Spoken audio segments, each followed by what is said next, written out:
Hello there, welcome to my channel on chemistry lessons. At the moment the videos are predominantly full lesson videos and they follow the specifications for AQA A-level and also the BTEC Applied Science. So subscribe so you don't miss out on the latest videos that come out. Eventually the aim is to look at producing some shorter, snappy revision videos as well. So this video is going to be an AQA A-level video and it focuses on a year 2 organic topic and it's 3.3.11, it's amines. And the specification looks quite long, okay, looks like there's quite a lot to it. However, most of this is revision and kind of repeated from earlier either first year or second year topics, so you've actually seen an awful lot of this already. Let's start by looking at what an amine actually is. Now, you're not going to be asked to define an amine, but an amine, if we were to define it, amines are derived from ammonia, so ammonia being NH3, and it's where one or more of the hydrogens have been substituted with an R group, and an R group being an organic group. So that would be ammonia. NH3 is ammonia, it's a gas. NH2R would be a primary amine. If you've got two R groups, you'd have an NH, so we could have two R groups on the N, that would be known as a secondary amine.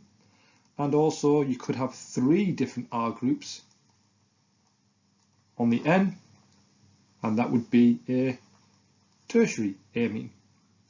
And actually you did see at some point where you could end up with four groups on that ammonia, and it ends up being an ammonium, a quaternary ammonium salt. You may recall that from first year. We're going to cover that again today. But the big thing about amines is whether it's ammonia, whether it's a primary, a secondary, or a tertiary, the big thing they all have in common is that lone pair on the nitrogen. And that's what dictates the chemistry that ammonia and amines can carry out, okay, can perform, and we'll see that in the spec. Let's look at the preparation of aliphatic amines then. This word may be causing you some concern, but this basically means that it doesn't consist of a ring. It doesn't consist of an aromatic ring. It's just carbons, whether they're single bonds, double bonds, but it does not contain an aromatic ring. Okay, right, now there's two ways we can do this. So I've divided the page into two. There is the reaction of ammonia with haloalkanes, which is a first year topic. So we have a haloalkane. I'm just going to give it any general haloalkane there, X being a halogen. So it's a first year topic in organic. With ammonia, and it will make RNH2 plus NH4X. You make an ammonium salt, and we need two.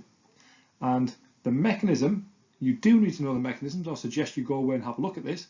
But the mechanism was a nucleophilic substitution, and the ammonia acts as a nucleophile in the first step and then acts as a base in a later step. You will need this in this topic. You will need that mechanism, so I suggest you go away and have a look at that.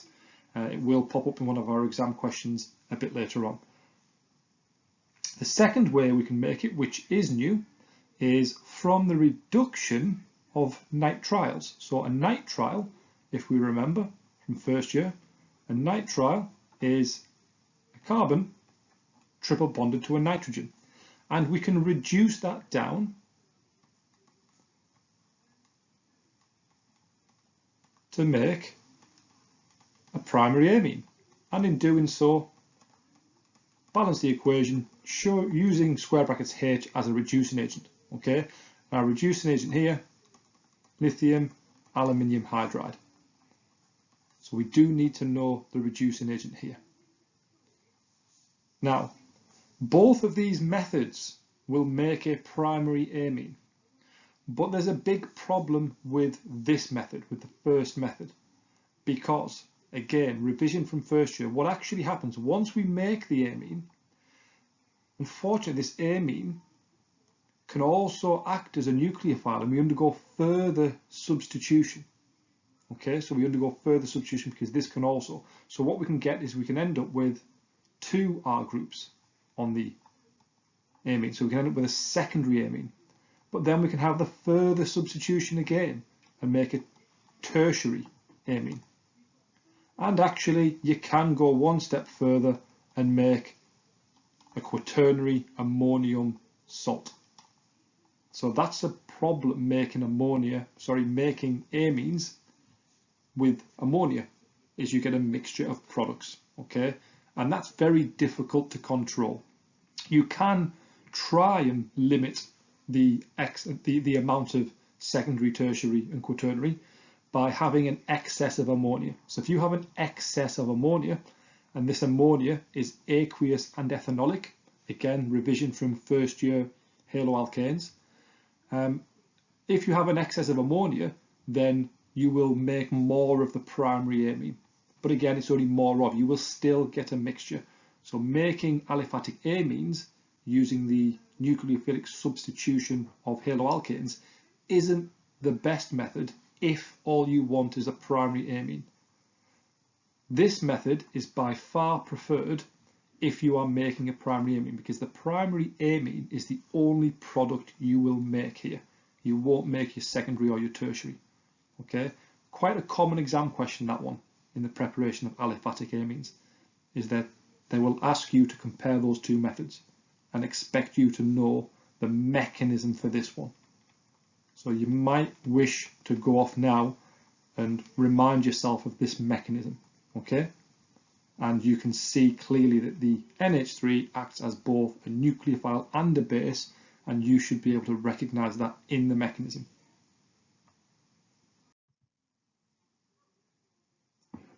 Okay, so looking at the preparation of an aromatic amine. Now, aromatic amine, it doesn't just mean that the compound contains an aromatic ring somewhere. It means that the amine is directly bonded to the benzene ring. Okay, so we're looking at the amine group directly bonded on the benzene ring. So for example, that would be classed as an aromatic amine. However, something like this is not an aromatic amine because the amine group is not bonded to the aromatic ring. Okay, so it only counts as an amine if the N is directly bonded to the benzene ring. Okay, and now the preparation of an aromatic amine, it's the reduction of nitro compounds. Now, nitro compounds, you've seen nitrobenzene in the aromatic topic, so the 3.3.10 aromatics, and lesson 2 we looked at the nitration of benzene. So nitrobenzene can be reduced to make phenylamine. Make some space over here. So that can be reduced to make phenylamine, and in doing so we use the square brackets H again to show the reduction. And you may be wondering what's happened to these oxygens. Well, water is formed. To balance it, we will form 2 waters. So for every nitro group being reduced, you will produce 2 waters. And you will require 1, 2, 3, 4, 5, 6 H there. Okay, be careful. That often catches people out the balancing here. That's 6H because the equation should still balance. And I've often seen sometimes makes no sense, does it? Great. Right, if you were to have 2 NO2 groups, then obviously, well, maybe it's not obviously, otherwise I wouldn't be telling you, you will reduce both groups. So be careful there, okay? Because that would then form 4 waters, and you would need 12. So for each group, each NO2 group would be reduced. So be careful. If there are multiple NO2 groups, they will all be reduced. What done there? I've removed my benzene ring and I've changed it with a new colour. Spectacular. Quality of these videos are getting better. Sorry, I can't stand for that. I'm going to have to change that. It's all part of the fun, right? I'll start the process. Excellence is worked, not just talking rubbish now. Anyway, so there we go. That's the reduction of nitro compounds, and it says are used in the manufacture of dyes. Well, I haven't finished with my reducing agent yet, actually. Now, your reducing agent this time round, and again, it's something you're just going to have to learn. It's tin and HCl. Tin and HCl. There's our reducing agent. So above the arrow, tin and HCl.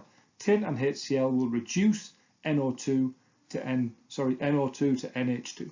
Okay, make sure it's balanced. Your reducing agent for your nitriles was different. That was lithium aluminium hydride. Our reducing agent for aromatics is tin and HCl. That's kind of a bit of an annoyance with organic chemistry, is we do need to know our different reagents. So this is tin and HCl. And it says the very last bit here, they are used in the manufacture of dyes. Well, what that's basically telling us is aromatic amines, they're used to make dyes, synthetic dyes. They're also used to make explosives. Okay, so there are uses of your aromatic amines in dyes and explosives. Okay, moving on to the next spec point then. We need to talk about the base properties of amines and how amines can behave as bases. So, fact, amines are weak bases. That's exactly what they are. And the definition for base means that they can accept a proton. That's your Bronsted-Lowry definition. Or there's the Lewis definition, which means they can donate a lone pair. They're a lone pair donator or a proton acceptor. And what's happening here is, in the very beginning of this video, I talked about the lone pair on the nitrogen dictating its properties.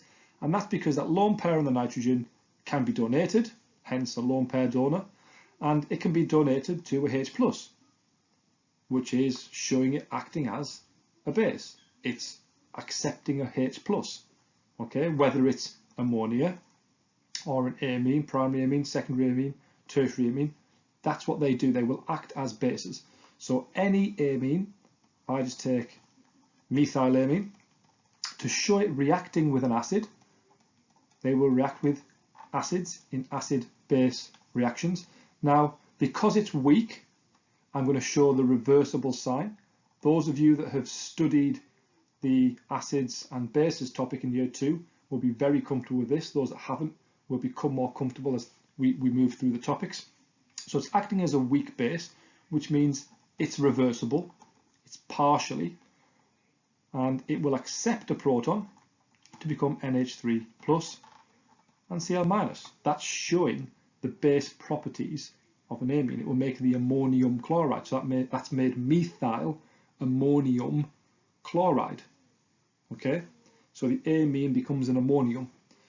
Now, the most common type of question though is going to be the expectation of being able to explain the difference in the base strength. Okay, so they have different base strengths. So we've got ammonia. I'm going to just easier if I draw ammonia out.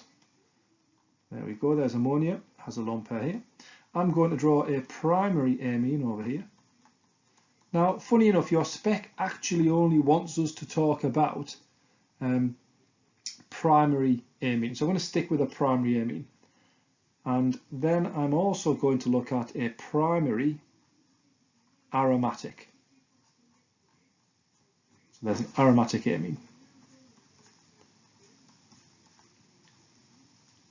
We will expand this into secondary and tertiary because it makes sense to do it now. Now, there we've got 3 bases. We've got ammonia, we've got a primary amine, and a primary aromatic amine. Now, when they act as bases, what's happening is this pair of electrons is being donated to a H+. That's showing it acting as a base. So that there is showing all of those bases, all of those amines and ammonia acting as a base. Now, logic is, the easier it is to give that electron or donate that electron pair, the stronger the base. So which of these molecules will donate this pair of electrons most easily. Now, we're going to make a link to your alkenes topic here, where you talked about Markovnikov's rule and the stability of carbocations. The more R groups you had, the more stable. That's because R groups are electron pushing or electron donating groups. So this R group on your amine actually pushes the electrons away. So this molecule here will be the strongest base of these three, because this R group is kind of encouraging the nitrogen to push its electrons. Okay, kind of like that friend in a fight that's trying to egg you on. Go on, do it. Go on, I dare you. It's daring this nitrogen to get rid of those pair of electrons. So this one is the strongest base. Okay. Now, on the exact same argument, an aromatic group does the complete opposite, because actually, because of this ring of delocalized electrons, this pair of electrons in the aromatic amine, this pair of electrons are also joining in with this delocalized bit. So that's doing the opposite. This doesn't want, so this ring of electrons and the delocalization of the nitrogen electrons as well in the same ring, that means that these electrons are the least likely to be donated. So this is the weakest base. And this is the strongest base. And this is somewhere between the two. Okay? Now, using that logic, it kind of makes it easy to move on and look at secondary amines running out of space. So I have a secondary amine. If I've got two R groups, logic would tell us that a secondary amine is an even better base, there's a bigger smile, is an even stronger base than a primary, and that's correct. So a secondary amine is a stronger base than a primary amine because it has two R groups that are pushing electron donating, that are forcing that or allowing that nitrogen to be more available. So you see here, in terms of availability of the lone pair, this lone pair is the most available out of these three. This lone pair is the least available because it's actually playing with this delocalized ring. It's not available. This was very available because of this R group. This electron pair is even more available because it's got two R groups. So secondary amines are stronger bases. This base is the weakest of primary, secondary, tertiary. This aromatic amines are the weakest bases. So aromatic amines are your weakest bases. Tertiary amines would be even stronger. So we're going beyond the spec when we start talking about secondary and tertiary. But think about a tertiary amine. That pair of electrons has got three electron donating R groups, which means that this lone pair in a tertiary is very available. It's the most available. So in terms of strength, a tertiary is the strongest base, then a secondary, then a primary, then ammonia, and then aromatic is the weakest. So that's the order there.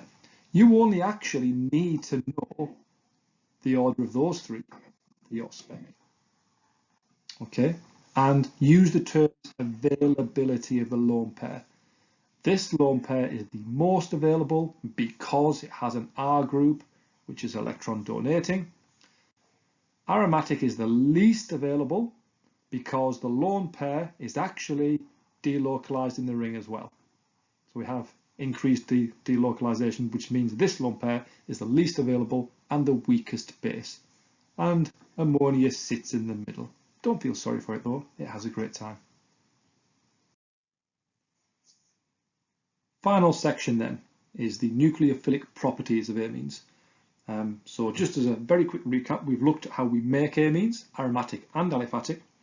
We've then looked at how they behave as bases and being able to order them as bases, like which are the strongest bases. And the final section then is looking at amines as nucleophiles. So amines are nucleophiles, full stop, that's a fact. And the reason for that is that nitrogen has a lone pair that it's able to donate. Okay, so they act as nucleophiles. So we're going to look first of all at this section, the idea of nucleophilic substitutions of ammonia and amines with haloalkanes to form primary, secondary and tertiary and quaternary ammonium salts. And this is a first year topic. You have seen this on first year. The only thing you won't have seen, I guess, maybe not, is that the quaternary ammonium salts, they have a use as cationic surfactant. So this is just something you need to know. So let's have a look at the nucleophilic substitution of ammonia with haloalkane. So haloalkane is an organic molecule with a halogen. Okay, so X is just a halogen. It can be Br, I, Cl, whatever. It's just a halogen. And the very first thing you look at in organic chemistry is you look at the free radical substitution of alkanes to make haloalkanes, and the idea that that bond is polar. Now, the nucleophilic substitution with ammonia, NH3 acts as a nucleophile. We have a lone pair on the nitrogen. That lone pair of the nitrogen, from the lone pair to the R, and this bond breaks. And that leaves behind R, N. Now I'm going to draw this, instead of drawing NH3, I'm drawing NH and NH2. And that'll make sense in a minute, because it's donated its pair of electrons, it's become positively charged. So we've got an NH3 plus here, and X minus. So whether it's Cl minus, Br minus, etc. Got our halide being kicked out. Now, this is where we need the second ammonia now to act as a base. So this first ammonia was acting as a nucleophile, and then the second ammonia comes along and acts as a base. It takes this proton away, and this bond breaks and goes back to the N, and therefore we have our product of a primary amine. And we also have NH4X, because you end up with NH4 plus and X minus. So you make an ammonium halide. So we've made ammonium chloride, ammonium bromide, whatever our X is. Okay, and the overall equation for that was Rx plus 2NH3. We needed 2 because we had it acting as a nucleophile in step 1 and as a base in step 2. And we made our primary amine and ammonium halide. That's the general reaction. And that's a primary amine. But the problem we have is your product that you form, so what you're left with, your primary amine, because that also has a lone pair on the end, the primary amine also acts as a nucleophile. So the issue that we have is that once you've made the primary amine can go back and react with any other haloalkanes that are present. Okay, and that's going to lead to, if we were to follow that mechanism through, you would then end up with you'd end up with another R group on this N. So you would end up with Rx plus RNH2. You'd end up making R2NH. You'd end up with a secondary amine, okay? And then exactly the same can happen again. Your secondary amine can go ahead and you get further substitution. You would end up with a tertiary amine. And you've guessed it, the tertiary amine can also do that. Whee! And that's going to lead to a quaternary. Quaternary means 4, ammonium plus salt. So you're going to end up with quaternary ammonium salts. And those quaternary salts are used as cationic surfactants. So this does have a use, okay? But if you were just trying to make your primary, you can see now why this is not a good way of making a primary amine, because you get a mixture of products, okay? Just to clarify some conditions then, it should be ethanolic aqueous ammonia. So that's one of your conditions. And what we would do to try and limit this multiple substitution, so what we would do to try and limit the production of the secondary, the tertiary, is we would use an excess of NH3. So what we're basically doing is we want loads of this present, because if we have loads of this present, that's going to do most of the attacking. That's going to be your nucleophile. Okay, so that's going to do most of the nucleophilic attacking over these other three. So a large excess of NH3 will try and limit those multiple substitutions. Okay, that should have really been a recap of first year stuff. Okay, so we've looked at these here. Now, this next section is definitely a recap of a second year topic. Okay, at the back end of your carbonyls topic, you looked at acyl chlorides and acid anhydrides as acylating agents, and you acylated water, you acylated alcohols, you acylated ammonia, and you acylated amines. Well, this just looks at the acylation of ammonia and primary amines. It's exactly what this is. Absolutely nothing new here. Okay, and you do need to know the mechanism with acyl chlorides, but you don't need to know the mechanism with acid anhydrides.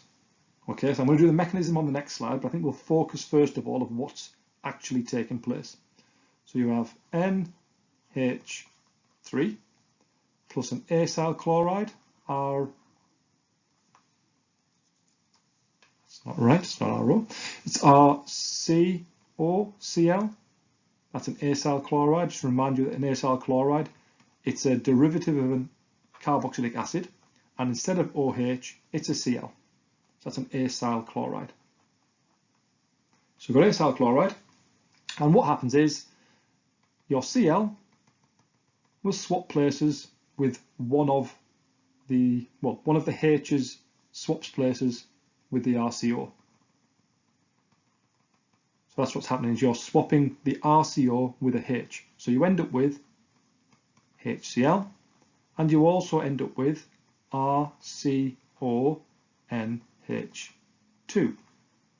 which is not an amine, it's an amide. So that's an amide. You end up with an amide here. And you get the exact same reaction if it's an acid anhydride. The only difference with an acid anhydride is it's kind of like a symmetrical acyl chloride. So your acid anhydride would be RCO2O.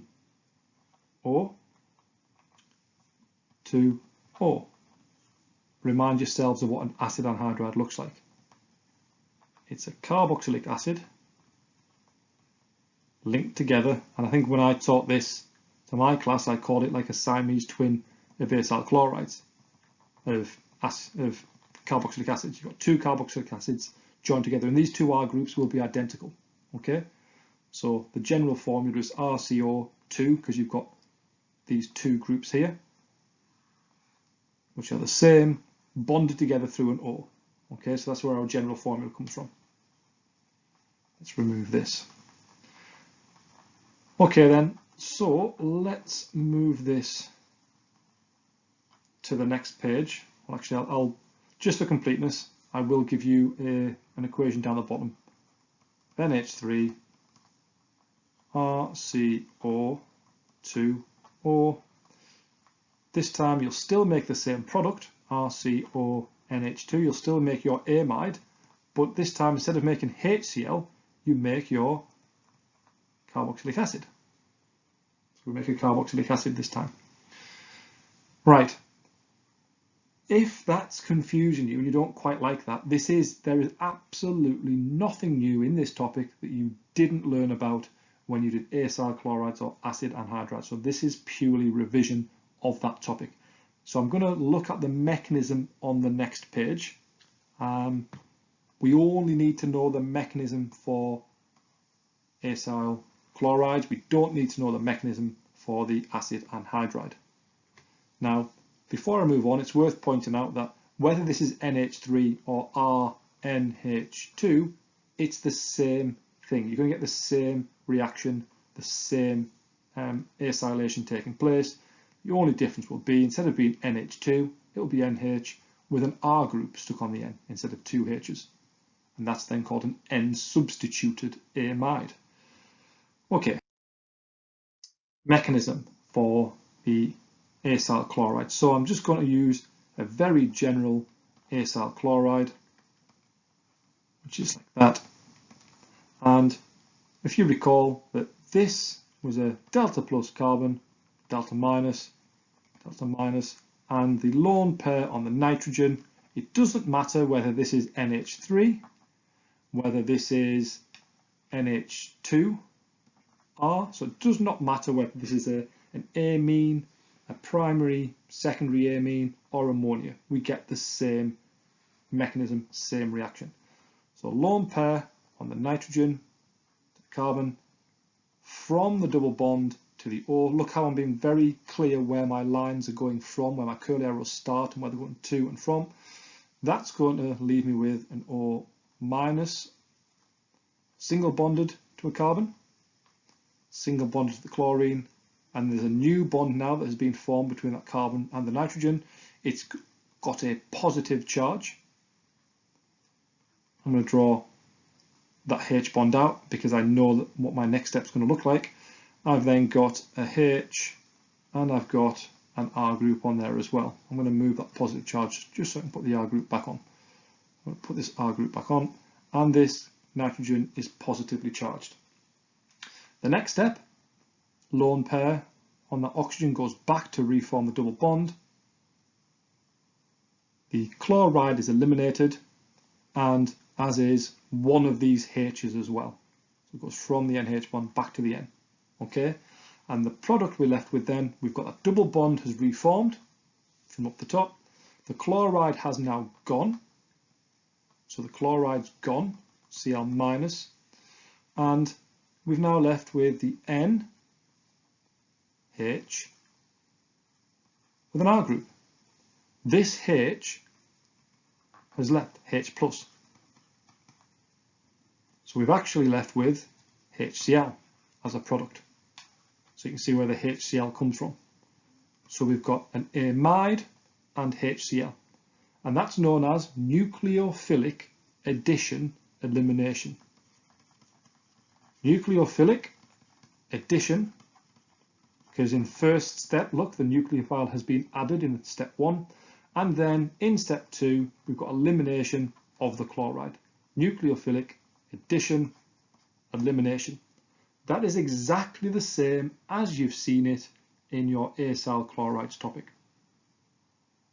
And that mechanism will be the same regardless whether it's NH3 or NH2R or a secondary amine, primary amine. It's the exact same mechanism. Time then for you to have a go at some questions. So pause the video, and when you're ready, unpause and we'll go over the questions. Right then, aqueous ammonia, ethylamine and phenylamine are prepared, each of the solutions. What is the correct value for the pH? Right, well, let's have a look. We've got ammonia, ethylamine and phenylamine. Okay, this is the strongest base. This is the weakest base. So we've got the strongest because it has the electron donating R group, the weakest because it's aromatic and the electrons are on the nitrogen are less available because they're delocalized. These electrons are most available, and this one would lie in the middle. So let's be careful then. It says which is the order, so the lowest to highest. A high pH means a stronger base. So this one has to have the highest pH. Okay, so this one has to have the highest pH, and the aromatic must have the lowest pH. Right, so I'm eliminating A and B straight away because they have ammonia as having the highest pH, where I know it has to be ethylamine. So which one's next then? The weakest? Yes, so the answer is C for this. Answer is C.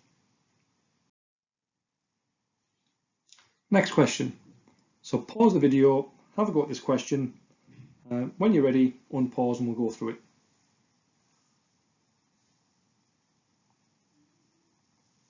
Okay, so it starts off asking you to put these in order of base strength. Right, first thing to do, I guess, is to identify them as aromatic or aliphatic and primary, secondary, etc. So E is an aromatic, F is aliphatic. Just because it's got the benzene ring doesn't mean it's aromatic, because the amine group isn't on the benzene ring. So it's still classed as an aliphatic amine. And G is an aromatic amine. So instantly I know that F is going to be the strongest, because aromatic amines are the weakest, okay? But I can go a little bit further with my explanation. So F is going to be the strongest base, and that's because it's a primary aliphatic amine. The R group is electron pushing or electron donating, and the lone pair on the nitrogen in F is most available. This is worth 6 marks at the end of the day. Now I've got the task of putting either E or G as the second. Now they are both aromatic, so we know that they are weak, and the reason that they are weak is that the lone pair on the nitrogen is actually delocalized throughout the structure of the ring, okay? But if you look at E and G, G, the amine group, does actually have an R group which is electron donating.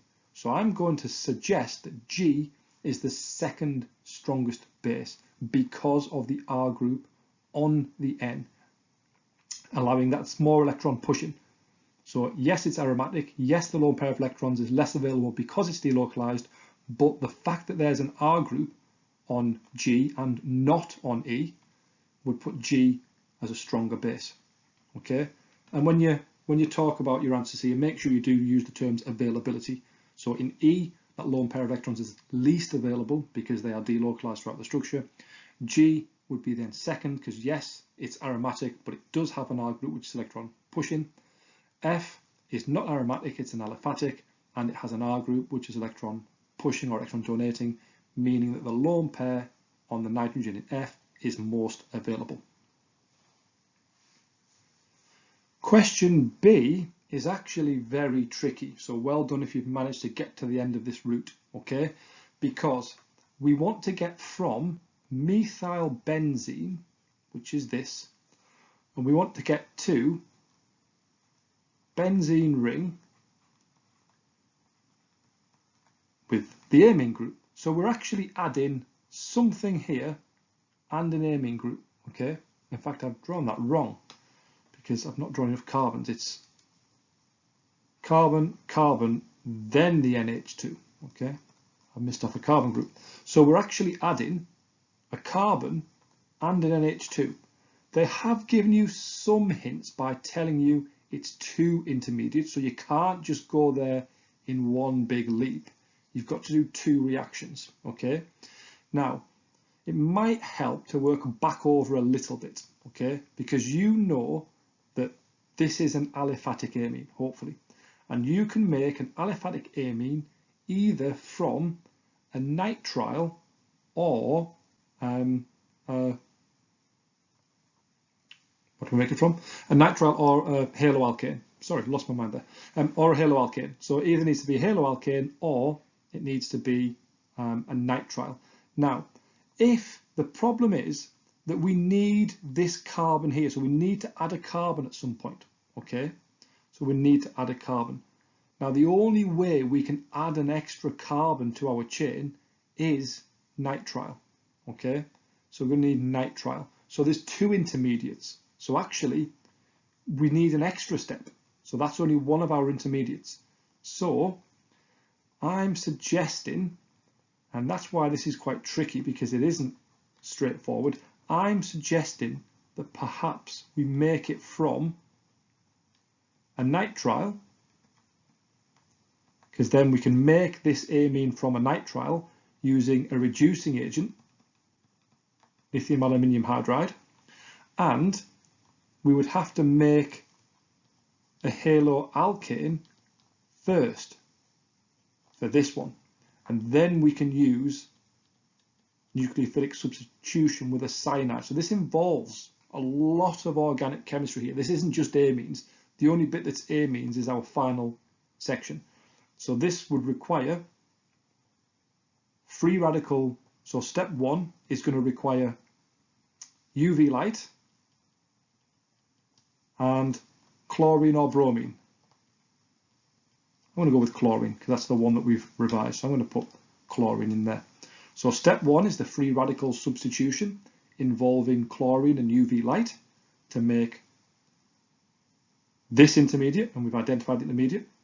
The second reaction is going to be KCN, and that's going to be our intermediate here. And the final step is the reduction step with lithium aluminium hydride. That is very difficult, okay? That's a tricky question, but it does say that you don't need equations or mechanisms. It just needs you to identify the intermediates and our reagents conditions, okay? So that's not straightforward. Okay, then you know the drill.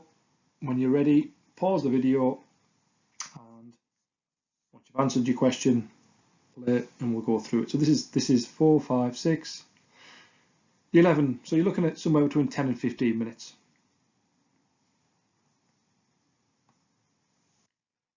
IUPAC name for X. So X is this thing here. Now, ethanoyl chloride, it's got 2 carbons and it's an acyl chloride. So it's ethanoyl chloride, but annoyingly, it's got that chlorine on the front. How am I spelling this?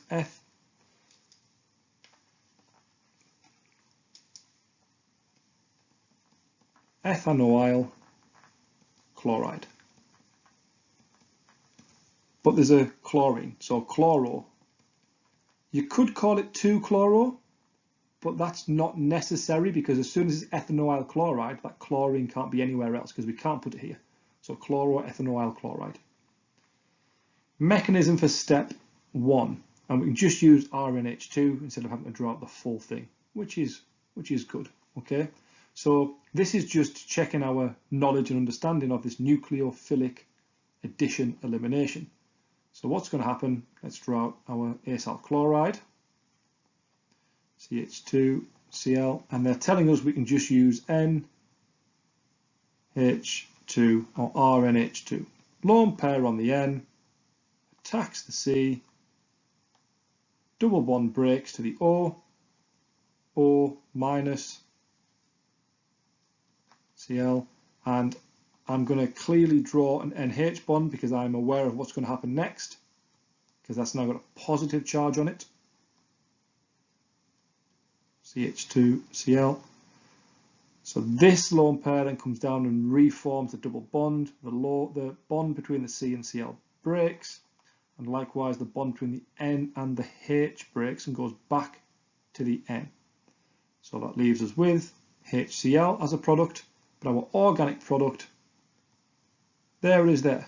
Okay, so we've got the double bond has reformed between the C and the O. The Cl group is now gone. We're left with NHR. And this CH2Cl.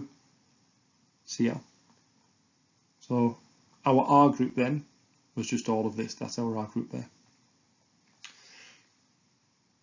Give a name for the mechanism in step 2. Step 2 is the nucleophilic substitution. So that's nucleophilic substitution, that one there. Okay. Seems confusing because there's a lot going on in terms of the rest of the molecule, but just look at what's happening. What's happening is this Cl has been replaced or swapped by this nucleophile. Okay. So this is a nucleophile. It's just nucleophilic substitution. Give the name, including the classification of the functional group that contains the carbon labelled B. So this here is a tertiary amine. Got a tertiary amine there. And next, all right, okay. So this one now is asking us which of the amines is the strongest base. Well, A is an aromatic, B is a tertiary, so I'm going with B. My explanation being there are 3 R groups that are electron pushing, electron donating, meaning the lone pair on B is the most available, and the lone pair on N is actually delocalized throughout the structure, making it less available. That's it for this lesson then. There's mostly revision this topic really, as hopefully you've seen that if you knew all your stuff from first year organics and you knew your stuff from carbonyls organics, this was actually quite an easy topic. If you found this tricky, it's possibly because you didn't know your first year all that acyl chloride stuff. So it is worth revising, and this is the point where organic chemistry in second year all starts falling into place. It all starts linking together and becomes so much more straightforward and logical when you know those different topics. So rather than seeing them all as separate topics, they all seem to flow and fit together nicely. So if you did find this tricky, it's worth going back and doing revision on your first year organics and the other second year topics. Good luck, look out for those other videos. If there's anything you want, anything you need, let me know, and I'll see if we can get other videos up and running.